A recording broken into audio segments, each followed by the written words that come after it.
मैं इस वक्त मौजूद हूँ गरियाबंद के मैनपुर विकासखंड के नाहनबिरी में। नाहनबिरी इसलिए मौजूद हूँ यहाँ पे क्योंकि यहाँ आप देख रहे हैं ये महेंद्री बाई हैं, उनकी बहन रीना है और इनके 3 बेटियां हैं इनकी, और 3 बेटियों में से सबसे बड़ी जो है भवानी। भवानी का जो है उप निरीक्षक में चयन हो गया है। जब हम आए तो ये परिवार का घर देख सकते हैं, ये मजदूर परिवार का मकान है और ये उनकी माँ है। माँ का उम्र भी अधेड़ हो गई हैं, माँ भी अधेड़ हो गई हैं और मजदूरी करते हैं। इनके पति भी मजदूरी करते हैं। परिवार में इनके 6 सदस्य हैं। 6 में से 5 सदस्य फिलहाल भी अब भी मजदूरी कर रहे हैं। बड़ी बेटी को पढ़ाना था 12वीं में। बड़ी बेटी 12वीं के बाद माता बताती हैं कि इनकी बड़ी बेटी जो है भवानी को राजधानी में रह के पढ़ाना पड़ा। राजधानी में किराए के मकान में रहती थी, पीजी कंप्लीट कर चुकी हैं, लेकिन उनका उद्देश्य था कि वो देश सेवा के लिए जाएं और इसी जज्बे के चलते वो उप निरीक्षक में चयन हो गई। उन्हें पढ़ाने के लिए 3 से 4 लाख रुपए का खर्च करना पड़ा और उस खर्च को मैनेज करने के लिए, चाहे ये रीना का हो या रीना से छोटी बहन का हो, इनका हक को मारा गया। इतना ही नहीं, ये परिवार बताते हैं कि एक समय का उन्हें भोजन तक कभी कभी नसीब ना होता था और कभी खाते भी थे तो नमक के साथ भी खाना पड़ता था। तो ये सच्चाई है एक आदिवासी परिवार की। वो आदिवासी परिवार जिन्हें आरक्षण भी मिलता है, आसानी से किसी और सेक्टर में पढ़ाई करके वो लाभ ले सकती थी, लेकिन इस नक्सल प्रभावित इलाके से भी बिना डर को चुनौती देते हुए सीधे पुलिस की सेवा में भर्ती कर गई। और केवल ये परिवार ही नहीं है। गरियाबंद की बात बताऊं मैं आपको तो गरियाबंद में 32 लोग हैं। पिछले 6 महीने में अलग अलग सेक्टरों में उनका चयन हुआ है। CISF में गए हैं, ITBP में, CRPF में, प्लाटून कमांडर में, अग्निवीर में, इस तरह के तमाम बड़े जो डिफेंस के सेक्टर हैं उन सेक्टरों में इन सारे लोगों ने चयन पा लिया है। ये 32 लोग चयनित हो चुके हैं। 100 से ऐसे ज़्यादा युवा लोग हैं जो अब भी प्रयास कर रहे हैं।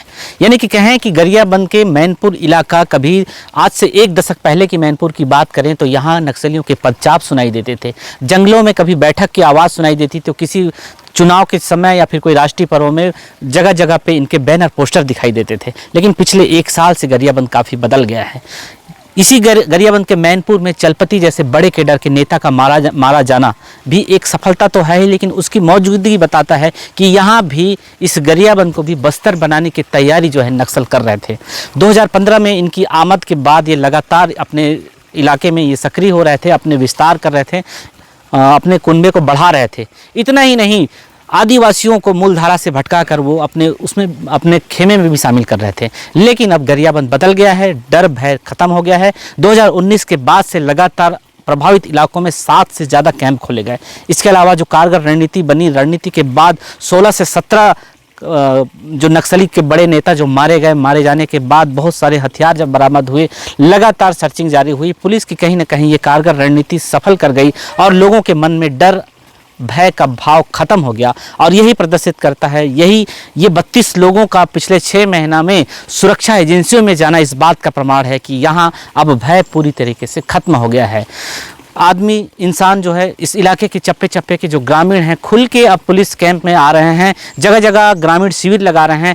SP तक प्रभावित इलाके में पहुंच के लोगों के बीच, बच्चों के बीच बैठ रहे हैं और इस बात का प्रमाणित दे रहे हैं, ये चीज़ बताने की कोशिश कर रहे हैं कि अब तुम्हें डरने की ज़रूरत नहीं है क्योंकि अब तुम्हारे साथ पुलिस है।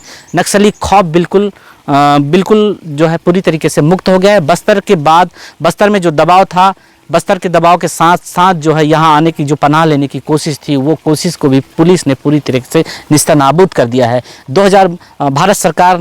भारत सरकार के गृह मंत्री ने कहा था कि मिशन 2026 तक के जो है नक्सलियों को चुन चुन के मारेंगे, उन्हें पाताल लोक से भी निकाल लेंगे। शायद यही वजह है कि सरकार भी कदम से कदम मिलाकर चल रही है। डबल इंजन की सरकार है, किसी प्रकार का कोई बाधा नहीं है। पिछले 6 माह में 4 बार गृह मंत्री का दौरा होता है और दौरे के साथ साथ बेहतर परिणाम और रिजल्ट आते हैं, सकारात्मक परिणाम आते हैं और परिणाम के साथ साथ खुशहाली की ये तस्वीर सामने आती है। लोग डिफेंस क्षेत्र में, नक्सल प्रभावित इलाके के जो युवा है वो डिफेंस क्षेत्र में आते हैं, तो कहीं ना कहीं ये बदलाव की तस्वीर है और ये जो बदलाव की तस्वीर है गरियाबंद की खुशहाली के प्रमाण है। पुरुषोत्तम पात्र, गिरीश जगत के साथ, गरियाबंद। गरियाबंद पुलिस में विगत साल भर में 32 से अधिक जो विद्यार्थी हैं उनका अलग अलग यूनिफॉर्म सर्विसेज में चयन हुआ है। जैसे छत्तीसगढ़ पुलिस के आरक्षक और सब इंस्पेक्टर में हुआ, या केंद्र की जो एजेंसीज़ हैं उनमें भी कई विद्यार्थियों का इसमें चयन हुआ है। यह एक अच्छा बदलाव, एक अच्छी परिवर्तन का एक संकेत दिखता है। और गरियाबंद पुलिस भी एक अपना लगातार इसमें सपोर्ट कर रही है। गरियाबंद पुलिस द्वारा फिजिकल टेस्ट के लिए निःशुल्क कोचिंग भी चलाया जा रहा है। एक लाइब्रेरी का भी गरियाबंद पुलिस द्वारा लाइब्रेरी भी बनाई गई है जिसमें विद्यार्थी इसका उपयोग कर सकते हैं। और जो इसमें ट्रेनर का भी हमने एक सुविधा उपलब्ध कराई है जहाँ फिजिकल ट्रेनिंग भी इन सारी परीक्षाओं के लिए किया जा रहा है। सर, एक समय था लोग नक्सल में भर्ती होते थे, अचानक से इस तरह से मूव के पीछे क्या कारण? क्या नक्सली दबाव खत्म हो गया पूरा? इसमें गरियाबंद पुलिस का लगातार एक अभियान चलाया जा रहा है, नक्सल विरोधी अभियान चलाया जा रहा है और अभी लगातार इसमें सफलता भी मिल रही है, तो एक अच्छा बदलाव देखने मिल रहा है। लगी से अब डरने का बात है सर। अब बेटा भी अपन पैर में खड़े हो गए है, अपन ड्यूटी करत है, साथ साथ बहू भी है और अभी बेटी भी है। बहू पुलिस में है? जी। बहू भी पुलिस में है? क्या बात है। बेटा बहू दोनों पुलिस में? हाँ। तो बेटी भी भेजो? बेटी भी भेज तो कितना अच्छा काम करत है गरियाबंद पुलिस अब पहले की अपेक्षा में? बहुत अच्छा काम करत है। हाँ। डर भय कहीं नहीं है? नहीं है। अच्छा। डर भय नहीं है, बहुत अच्छा काम करत है। एक बार हम बहुत बहुत धन्यवाद देथन।